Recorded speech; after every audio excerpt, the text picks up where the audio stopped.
Welcome to the Ideal Investor Show. This is the podcast where we help you challenge your mindset and discover where you are. Tired of stories about other people's success? We can help you change your life, determine your time freedom point, and join us on the journey to financial success. Let's go. Hey, welcome back to the Ideal Investor Show. And saw an article that Keith Weinhold actually put in his newsletter as just as a link, and I read the article and I'm like, that's really interesting. But it also reminded me of something else that I had heard, and this has to do, in a sense, with who would be our future tenants, right? And if you look in the long term, which is what I'm always saying, because we buy our properties, they cash flow positive, and we want to keep them ideally forever, or at least for the next few generations. So then our future tenants are today's college graduates. Right? Like now, obviously, everybody who has properties like myself, we have tenants in the properties. But when you think about these renovated, relatively modest 3-bedroom, 2 baths, 1,200, 1,400 square foot properties, those are really, in a sense, starter homes or new family homes or stuff like that. And because they are older and because they're renovated and because they're smaller, they also are a little bit more affordable compared to anything new built that is bigger or in a nicer, newer neighborhood or something like that. So that's why I say college graduates are our future tenants.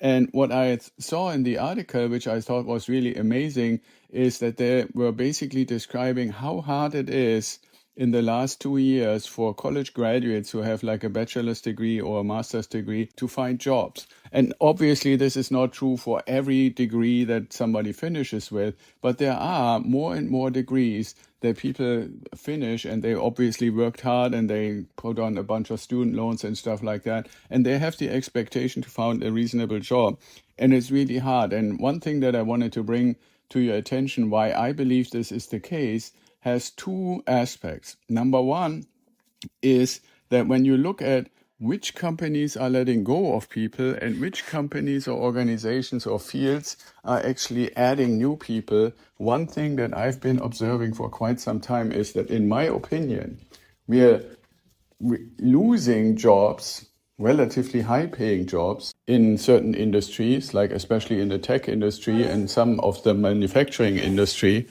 But then we are also gaining jobs in tourism, in restaurants, and in stuff like that. So ultimately, the jobs that are being added are lower paying jobs that don't require as many skills, and those that are being lost or that are basically become available, not as jobs but as vacancies, or as basically where people or companies fired people. Like you saw probably not too long ago, Tesla reduced their workforce by about 14% or 20,000 people.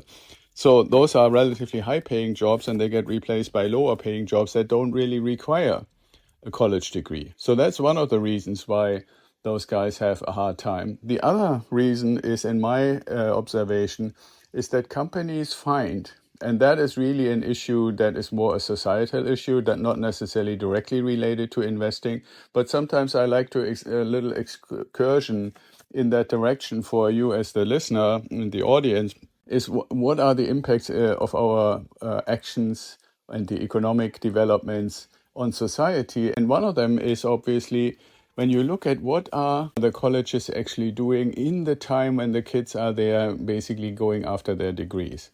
And I don't want to get into this aspect of indoctrination and stuff like that, and is it political, is it left, is it right, or anything like that. But what is true is that what is being taught is not necessarily what the modern industry, the modern market really needs.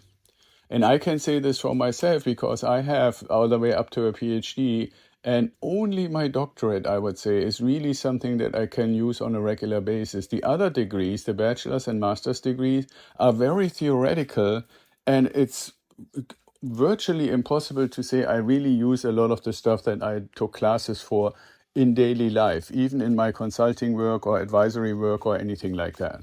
And I know many, many, many people who say, yeah, I took classes in this, I got the degree in this, but I barely ever have a chance to apply it. Now, that means companies have realized do we really need to put like a bachelor's degree or master's degree in a certain field into the job description when we know that when we get these people, we will have to train them to the needs of our industry, because that's not what they really learned when they got their degree.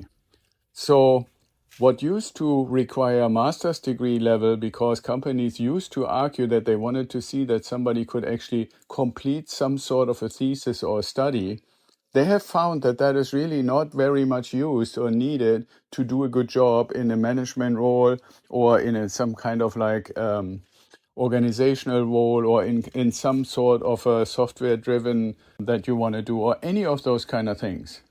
So you see more and more companies that have really well-paying jobs who say, if you can show that you got a high school degree, that you have maybe a bachelor's degree, and that you have the right mindset, ambition, and passionate about what this company is about, we rather take you, even with just a high school degree and the right mindset, and train you for what we need, rather than you having all these accolades that made you older, that made you more demanding, and we need, or you expect to get paid more, but we still have to do the same training, right? So that's kind of the thing that you need to consider when we're talking about our future tenants.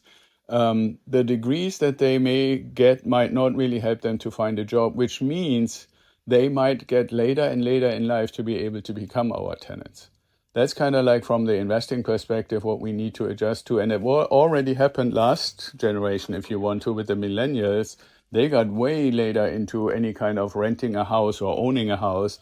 And it seems like current generations that are coming out, that might even be later than the millennials had. We'll see how that actually all plays out, but I wanted to bring it to your attention. And like I said, it's obviously not in all fields. If you have like an engineering degree or something like that, that is still highly thought after. Or I just recently read accounting is, for example, something that is highly thought after. But there are so many other degrees where companies just say, yeah, it's nice that you have that degree, but it really doesn't help us. We still need to train you almost from zero when you want to work here, right? And so it's easier to get people with lower or lesser degrees that are younger and that they can shape and form the way they want. So that was it for today. I hope you enjoyed this little excursion into what is the future of our tenant, or not the future, well, of the tenants and our future as landlords for these future tenants, and where the market is right now and where it's going. Thank you so much, and I talk to you tomorrow.